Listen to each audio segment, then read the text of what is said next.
Imunomodulator. Imunomodulator atau disebut juga dengan biological response modifier merupakan zat-zat yang mempengaruhi reaksi biologis tubuh terhadap zat-zat asing. Dan fungsi sistem imun ini dapat distimulasi atau disupresi. Yang pertama ada imunostimulasi atau imunostimulator. Imunostimulator secara tidak langsung berhasil melakukan reaktivasi sistem imun yang rendah dengan meningkatkan respons imun non-spesifik, antara lain dengan memperbanyak limfosit, sel NK, dan makrofag, juga pelepasan interferon dan interleukin. Zat-zat imunostimulator yang kini digunakan adalah vaksin BCG, limfosit, dan levamisol. Yang A ini adalah vaksin BCG, yaitu vaksin ini berkhasiat sebagai imunostimulator terhadap TBC dan lepra, serta sebagai antitumor. Yang ke B ada levamisol. Obat cacing ini berkhasiat menstimulasi imun seluler, mensupresi sistem imun tergantung dari dosisnya, meningkatkan dan memperbanyak migrasi limfosit T, serta memperkuat fagositosisnya. Dan levamisol ini berguna untuk terapi kanker dengan sitostatika dan prednisone. Yang ke C ada tinctur echinacea. Sedian ini itu berkhasiat untuk memperkuat fagositosis dengan meningkatkan aktivitas makrofag dan limfosit T, serta memperlancar kemotaksis. Dan zat-zat yang terkandung di dalamnya ini antara lain ada minyak atsiri, alkilamida, asam-asam amino, vitamin C, fitosterol, dan polisakarida. Nah, yang ke D ini ada ubiquinone atau Q10. Benzoquinone ini merupakan suplemen makanan yang banyak digunakan dalam terapi komplementer. Zat ini banyak terdapat dalam organisme aerob. Aerob ini bakteri, tanaman, dan hewan. Dan khasiat utama dari ubiquinone ini yaitu fosforilasi oksidatif, yaitu pembakaran glukosa, lemak, dan protein. Dan yang E ini ada ginseng. Akar dari tanaman Panax ginseng mengandung minyak atsiri, zat pahit, vitamin B1, B2, dan B10. Zat-zat ginsenosida bertanggung jawab untuk khasiat adaptogennya. Nah, yang kedua ini ada imunosupresi atau imunosupresan, yaitu zat yang menekan aktivitas sistem imun dengan jalan interaksi di berbagai titik dari sistem tersebut. Dan cara kerjanya dalam sistem imun ini dapat berupa penghambatan transkripsi dan sitokin, sehingga mata rantai yang terpenting dari sistem imun ini dapat diperlemah.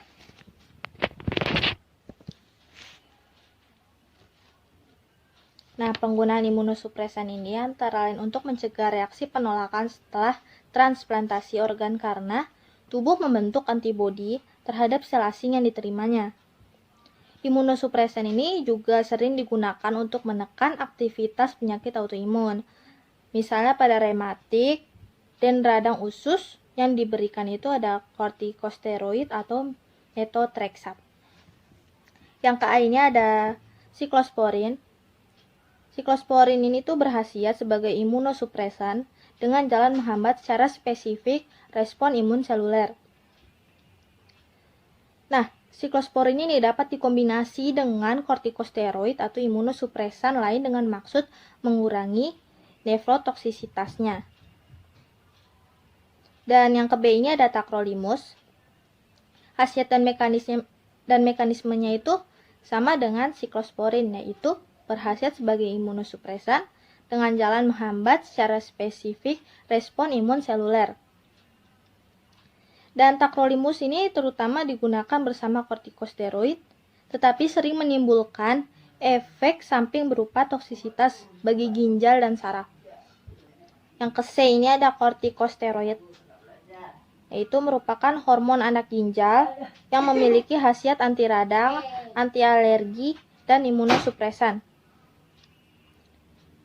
Kortikosteroid ini juga banyak digunakan sebagai obat tambahan pada penyakit autoimun seperti rematik, lupus, dan multiple sklerosis. Yang kedua ini ada thalidomid, merupakan obat tidur yang bersifat teratogenik atau menyebabkan cacat pada bayi yang akan dilahirkan, sehingga obat ini ditarik dari peredarannya. Yang ke-E ini ada sulfasalazin, yaitu merupakan persenyawaan sulfapiridin yang mempengaruhi fungsi limfosit. Dan zat ini tuh digunakan khusus pada penyakit kronis seperti penyakit Crohn, kolitis, dan rematik. Assalamualaikum warahmatullahi wabarakatuh. Nama saya Nailil Ulia dari kelas 12 Farmasi. Di sini saya akan menjelaskan tentang sera atau serum. Sera atau serum. Sera atau serum adalah bagian dari plasma yang di dalamnya terlarut berbagai jenis protein, di antaranya gamma globulin yang berupa zat antibodi dan berfungsi untuk membuat seseorang kebal dari gangguan penyakit. Gamma globulin telah digunakan untuk memberikan kekebalan terhadap berbagai penyakit seperti cacar air, campak, hepatitis B, dan polio. Fungsi utama sera adalah mengobati suatu penyakit yang diakibatkan oleh kuman. Nah, bagaimana sih sera dibuat? Sera dibuat dengan cara memasukkan vaksin ke dalam tubuh suatu hewan seperti sapi, kuda, kambing, dan lain-lain. Yang kedua, tubuh hewan merespon vaksin diuji hingga kebal. Yang ketiga, pengambilan darah melalui vena leher. Yang keempat, darah dipisahkan antara plasma dengan sel-sel dan protein darahnya. Lalu, plasma darah kemudian dimurnikan menjadi serum. Penggolongan serum. Yang pertama, ada serum antibisa ular. Serum antibisa ular polivalen adalah antisera murni yang dibuat dari plasma kuda dan memberikan kekebalan terhadap bisa ular yang bersifat neurotoksik seperti ular kobra dan bersifat hemotoksik seperti ular tanah. Hal yang harus diperhatikan dari serum ini antara lain, yang pertama harus disimpan pada suhu antara 2 derajat Celcius dan 8 derajat Celcius. Yang kedua, tidak boleh dibekukan. Nah, yang terakhir, masa kadaluarsa yaitu 2 tahun. Nah, yang kedua ada serum anti-tetanus. Serum anti-tetanus adalah antisera yang dibuat dari plasma kuda yang dikebalkan terhadap tetanus, serta mengandung fenol sebagai pengawet dan berupa cairan bening kekuningan.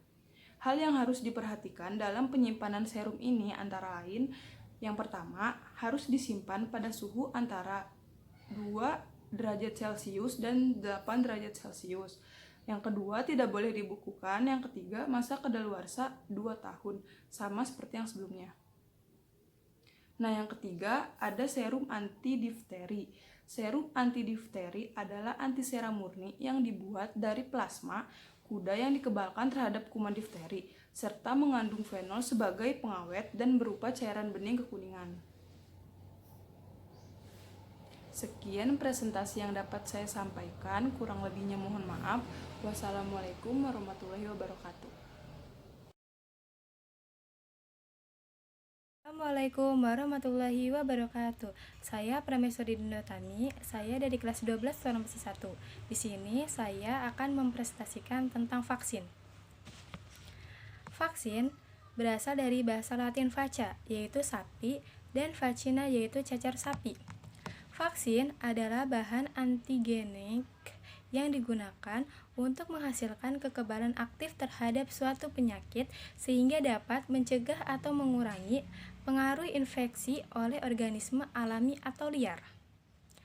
Vaksin akan mempersiapkan sistem kekebalan manusia atau hewan untuk bertahan terhadap serangan patogen tertentu, terutama bakteri, virus, atau toksin. Vaksin dapat diperoleh dari berbagai sumber berikut. Yang pertama, mikroorganisme mematikan yang dimatikan. Mikroorganisme tersebut dimatikan dengan pemanasan atau pemberian senyawa kimia yang mendenaturasi enzim-enzim sel mikroorganisme. Contohnya, bakteri penyebab batuk lejan. Yang kedua, galur hidup yang tidak mematikan.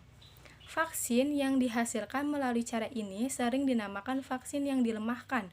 Contohnya, virus penyebab rubella, vaksin BCG yang digunakan untuk melawan tuberkulosis, dan vaksin Sabin untuk melawan poliomielitis. Yang ketiga, toksin yang dimodifikasi antitoksin. Pada vaksin ini, toksoid, senyawa toksik yang digunakan akan menstimulasi produksi antibodi tanpa risiko terjadinya infeksi. Contohnya, vaksin yang digunakan untuk melawan difteri dan tetanus. Yang keempat, antigen hasil isolasi yang terpisah dari patogennya. Antigen yang penting dipisahkan dari mikroorganisme melalui pemecahan struktur patogen dan pengambilan glikoprotein. Contohnya, vaksin influenza. Yang kelima, ada antigen hasil rekayasa genetika. Antigen dihasilkan melalui ekstraksi gen pemberi kode antigen tertentu dari patogen, kemudian disisipkan ke plasmaid mikroorganisme lain, misalnya bakteri yang tidak berbahaya. Sel bakteri tersebut kemudian akan melakukan replikasi dan menghasilkan antigen dalam jumlah besar. Contohnya, vaksin hepatitis B. Jenis vaksin yang sering digunakan. Yang pertama, vaksin BCG, Bacillus Calmette-Guerin. Vaksin ini memberikan kekebalan aktif terhadap penyakit tuberkulosis. Yang kedua, vaksin DPT, difteri, pertusis, dan tetanus. Suatu vaksin 3-in-1 yang melindungi terhadap difteri, pertusis, dan tetanus. Yang ketiga, vaksin campak kering. Imunisasi campak memberikan kekebalan aktif terhadap penyakit campak atau tampak. 4. Vaksin MMR, measles, mumps, dan rubella. Imunisasi MMR memberikan perlindungan terhadap campak, gondongan, dan campak Jerman. Yang kelima, vaksin HIB, Haemophilus influenza B tipe. Imunisasi HIB membantu mencegah infeksi oleh Haemophilus influenza tipe B. Yang keenam, vaksin varicella. Imunisasi varicella memberikan perlindungan terhadap cacar air. Yang ketujuh, vaksin HBV, hepatitis B vaccination. Imunisasi HBV memberikan kekebalan terhadap hepatitis B. Yang kedelapan, vaksin Pneumococcus conjugata. Imunisasi Pneumococcus conjugata melindungi anak terhadap sejenis bakteri yang sering menyebabkan infeksi telinga. Yang kesembilan, vaksin TIPA. Imunisasi TIPA diberikan untuk mendapatkan kekebalan terhadap demam tifoid, tifus, atau paratifus. Yang ke-10, vaksin hepatitis A. Penyakit ini sebenarnya tidak berbahaya dan dapat sembuh dengan sendirinya, tetapi penyembuhan penyakit ini memerlukan waktu yang lama, yaitu sekitar 1 hingga 2 bulan. Dan yang ke-11 ada vaksin polio. Vaksin polio oral OPV diberikan saat lahir, usia 2, 4, 6, dan 18 bulan, atau 2, 3, dan 4 bulan sesuai program pemerintah. Kondisi penundaan vaksin. Imunisasi pemberian vaksin sebaiknya ditunda atau tidak dapat diberikan pada kondisi. Yang pertama, sakit berat dan akut. Yang kedua, demam tinggi. Yang ketiga, reaksi alergi yang berat atau reaksi anafilaktif. Yang keempat, anak yang menderita gangguan sistem imun berat sedang menjalani terapi steroid jangka panjang atau HIV. Tidak boleh diberikan vaksin hidup, contohnya polio, oral, MMR, BCG, dan cacar air. Dan yang kelima, ada jika memiliki alergi terhadap telur, imunisasi influenza harus dihindari. Efek samping umum vaksin. Yang pertama, ada nyeri, kemerahan, dan pembekakan di tempat penyuntikan. Dan yang kedua, demam ringan. Ketiga, resah, menangis, atau mengantuk yang lebih dari biasanya pada bayi. Dan yang keempat, pingsan pada anak yang lebih besar atau pada orang dewasa. Sekian, terima kasih.